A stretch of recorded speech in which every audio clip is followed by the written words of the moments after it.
बंधुगण आपण मैंने जानती चाषी भाई को तार परिश्रमर मूल्य आगर मिलू नथिला।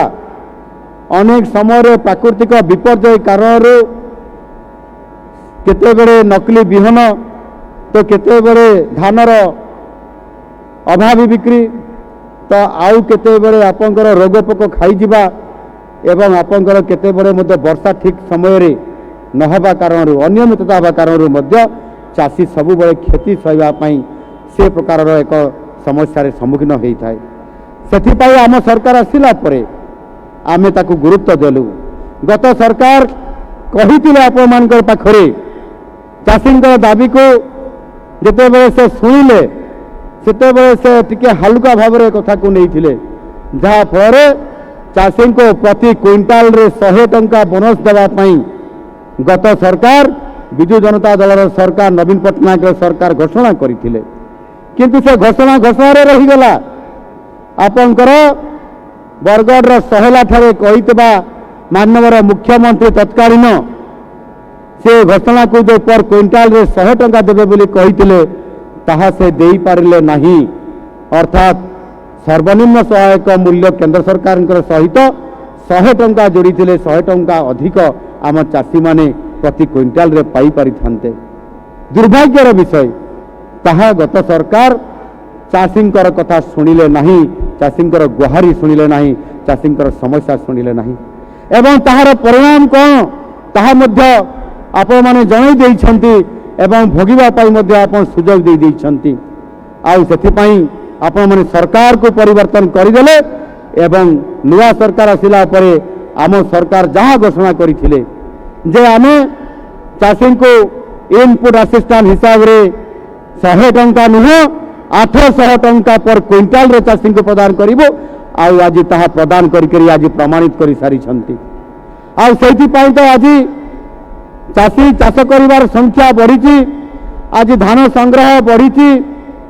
आज आम चतुर्थ किस्ती माध्यम सबु चाषी को जो माने पंजीकृत करिसेंती समस्तंकर पाखकु आमे टोकन पहुंचेला परे आमे धान संग्रह करी आज भारत वर्ष रे रेकर्ड परिमाण धान संग्रह गत वर्ष करिथिलु। चलित वर्ष मध्य रेकर्ड भांगिया पई आमे जाउछंती। एणु निश्चित भाव में राज्य सरकार जो क्विंटाल प्रति 3100 टंका धान संग्रह करुचंती ये 3100 टंका आज आमे चाषी को आर्थिक सहायता हिसाब रे आमे प्रदान करबा द्वारा इनपुट असिस्टेंट देवा द्वारा आज चाषी मुहरे टिकिए हस फुटी। चाषी आय द्विगुणित होगा ये गोटे रास्ता बाहरी। 2025-26 खरीफ ऋतु 18,55,661 जन चाषी समुदाय 76.47 लाख मेट्रिक टन धान संग्रह करी इनपुट सहायता बाबद को 5,598 कोटी 98 लाख टंका प्रदान करा जायछि जहा कि सर्वकालीन रेकर्ड। ये सर्वकालीन रेकर्ड आमे चाषी पाखको 5,899 कोटी 98 लाख टंका आज पहुंचे पारिछु।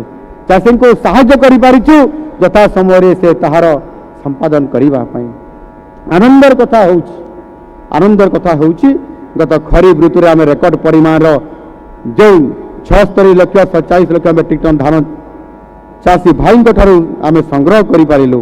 मंडी जरिया रे आमे मध्य 6,92,000 क्विंटाल मांडिया मध्य आमे संग्रह करिसेंती जहा कि गोटे लाभजनक ये होची अर्थकारी फसल। आमे मध्य मैं चाहे जे 92,000 मांडिया मध्य सर्वनिम्न सहायक मूल्य जहा कि गोटे 4,886 टंका रे चाषी मानक ठारू संग्रह करा जाउछि।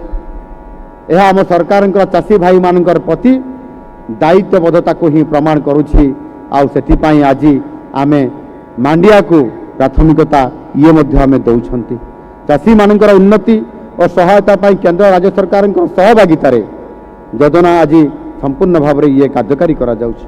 प्रधानमंत्री फसल बीमा योजना फसलर विविधकरण बा क्रॉप डाइवर्सिफिकेशन समन्वित कृषि कार्यक्रम श्री अन्न अभियान भरी अनेक योजना जरिया चाषी परिवार रे किभली भाव में रोजगार वृद्धि घटिब एवं सुरक्षा सामान पाखक पहुँची पार से आज आम सरकार ये काम को आज आगे नौछंती।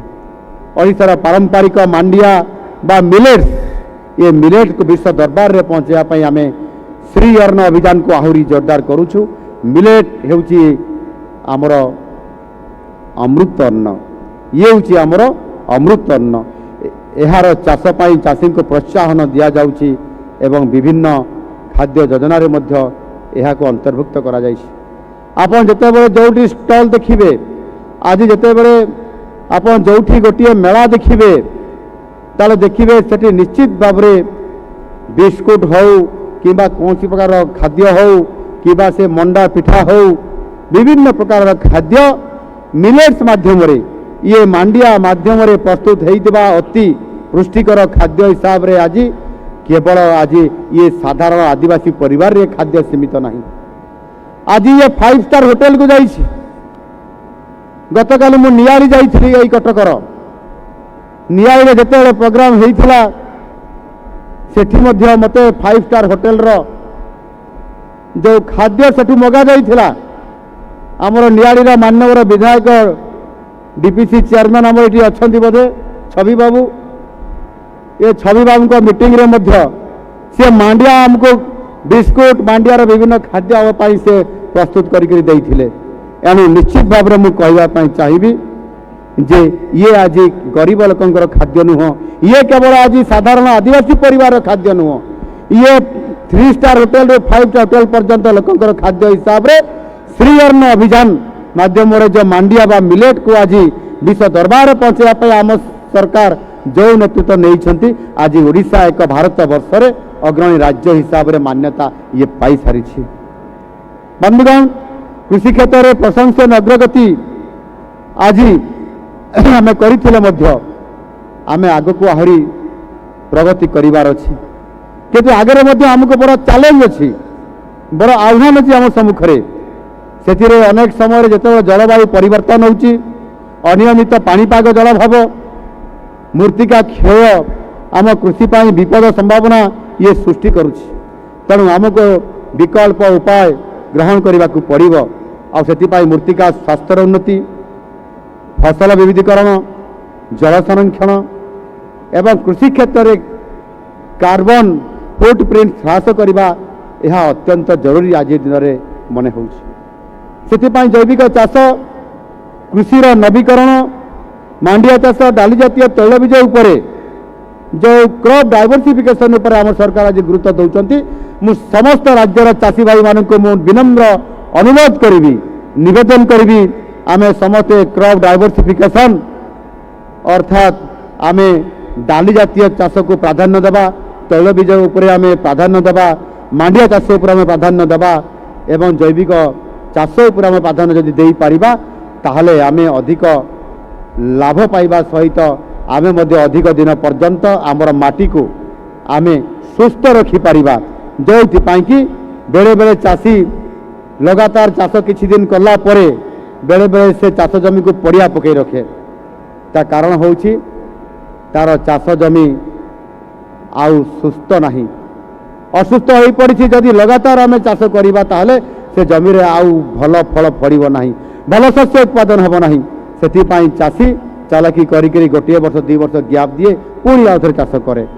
किंतु आमे जदि जैविक चाष उपरे गुरुत्व देवा, कृषि नवीकरण करवा एवं से विभिन्न प्रकार डाली जातीय तैलबीज उपरे आमे गुरुत्व देवा ताले आमको आ जमी को विश्राम देवा पड़ो नहीं बा ताकू आमे चाष गोटे वर्ष गैप छाड़ी आ गोटे चाष करने पड़ो भी नहीं। आपण माने रासायनिक सार कीटनाशक को व्यवहार को आपण माने कम करने मुझे अनुरोध करी। जैविक सार व्यवहार करंतु, यह आम माटी माँ को एवं आम फसल को आम परिवेश को निश्चित भाव में अधिक ये सुरक्षित आपंकर रखिपर। से आम सरकार आनी बलभद्र जैविक चाष मिशन ये आरंभ करा जाइछि। यह माध्यम माटीर उर्वरता बजाय रहिबो एवं लोक माने विषमुक्त खाद्य जहाँकि आज पेस्टिसाइड फूड मध्य जो आम कहते आज विषयुक्त खाद्य अनेक समय बहुत औषध आम स्प्रे करने कारण बहुत सारा व्यवहार करने कारण ये विषयुक्त हो जाऊँ। एणु आमको ये बलभद्र जैविक चाष मिशन माध्यम ଆମେ ମାଟିର ଉର୍ବରତାକୁ ବଜାଇ ରଖିବା ସହିତ ବିଷ ମୁକ୍ତ ଖାଦ୍ୟ ପ୍ରସ୍ତୁତ କରିବାରେ ମଧ୍ୟ ଆମେ ଗୋଟିଏ ବଡ଼ ଭୂମିକା ନେଇପାରିବା। ଚଳିତ ବର୍ଷ ଖାଦ୍ୟଶସ୍ୟ ଫଳ ପନିପରିବା କ୍ଷେତ୍ରରେ ଆମେ ରେକର୍ଡ ଉତ୍ପାଦନ କରିଛନ୍ତି। ଆଜି ମଧ୍ୟ ଆମେ ଏଠି ଯେଉଁ ଷ୍ଟଲ୍ ଆମର ଅଛି ଏ ଷ୍ଟଲ୍ରେ ମଧ୍ୟ ଆମର ଏ ସ୍ଥାନୀୟ ଉତ୍ପାଦିତ ଅନେକ ଫ୍ରୁଟ୍ସ ବା ଫଳ ପନିପରିବା ଏ ସମସ୍ତ ମଧ୍ୟ ଆଜି ଏଠି ପ୍ରଦର୍ଶିତ ହେଉଛି ଏବଂ ଉଚ୍ଚମାନର।